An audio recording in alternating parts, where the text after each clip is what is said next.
साथियों नमस्कार।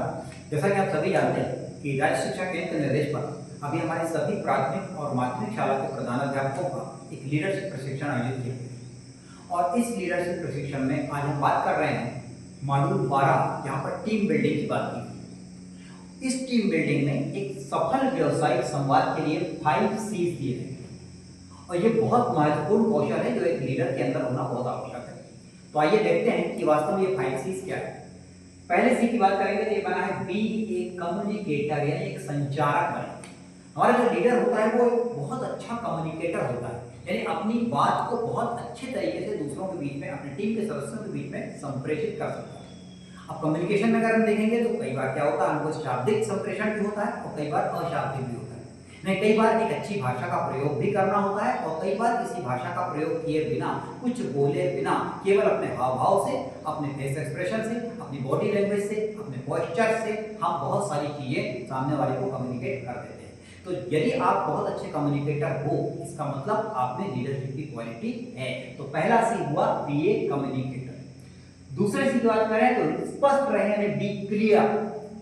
जो काम आप अपने टीम के सदस्यों से करवाना चाहते हो उसका बहुत क्लियर कट माइंड में आपके अंदर एक इंडिपेंडेंट, आपके अंदर एक विजन, और वो विजन आप उनको क्या कर सके, क्लियर कर सके। जब आप क्लियर करके रहेंगे तब आप दूसरे को भी क्या कर पाएंगे, क्लियर कर पाएंगे। इसलिए दूसरा सी है बी क्लियर।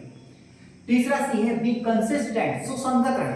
कंसिस्टेंट का मतलब होता है कि स्थायी, कि जब आप की उपस्थिति में काम हो रहा है, जब आप नेतृत्व दे रहे हो तो आपके टीम के सदस्य उससे बहुत अच्छा कार्य कर रहे हैं। इनकेस आपने अपना इनपुट विड्रॉ भी कर लिया तो भी कार्य उसी तरीके से चलता रहेगा। क्यों? क्योंकि उस काम में, उस प्रक्रिया में कंसिस्टेंसी आ गई, एक स्थायित्व आ गया। तो तीसरा चीज बहुत इंपॉर्टेंट है लीडर के लिए, वो है बी कंसिस्टेंट। वो चौथी सी की बात करें बी कॉलेजियल यानी परस्पर सम्मान और सहयोग। जब हम लोग टीम वर्क करते हैं तो टीम वर्क के लिए कॉलेजियल होना बहुत जरूरी है, यानी किसी का एक का अस्तित्व मायने नहीं रखता, वहां पर सह अस्तित्व की बात होती है। जब सारे लोग मिलकर सब साझा विजन बनाकर एक कार्य जब हम लोग करते हैं तो वो कार्य सबका काम माना जाता है, उसको टीम वर्क है, किसी का व्यक्तिगत नहीं होगा। और वो कब होगा? जब हमारा परस्पर सहयोग होगा, परस्पर दूसरों का सम्मान करेंगे, इसको कहते हैं बी कॉलेजियल। और लास्ट का जो सी है बी केयरिंग यानी देखभाल करने वाला। लीडर जो होता है वो हमेशा उससे अपेक्षा की जाती है कि आप अपने टीम के सदस्यों के साथ क्या करें, उनकी देखभाल करें, केयरिंग करें, उनकी छोटी मोटी प्रॉब्लम्स को पहले समझें, सुने, उसके हिसाब से काम करें, उनकी क्षमताओं को पहचानें। यानी सबकी केयरिंग करते हुए जब आप काम करेंगे तो आप ज्यादा अच्छा नेतृत्व कर पाएंगे।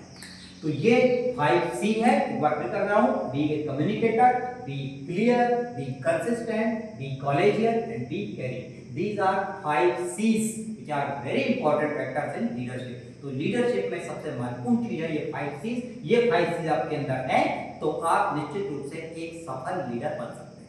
बहुत बहुत धन्यवाद।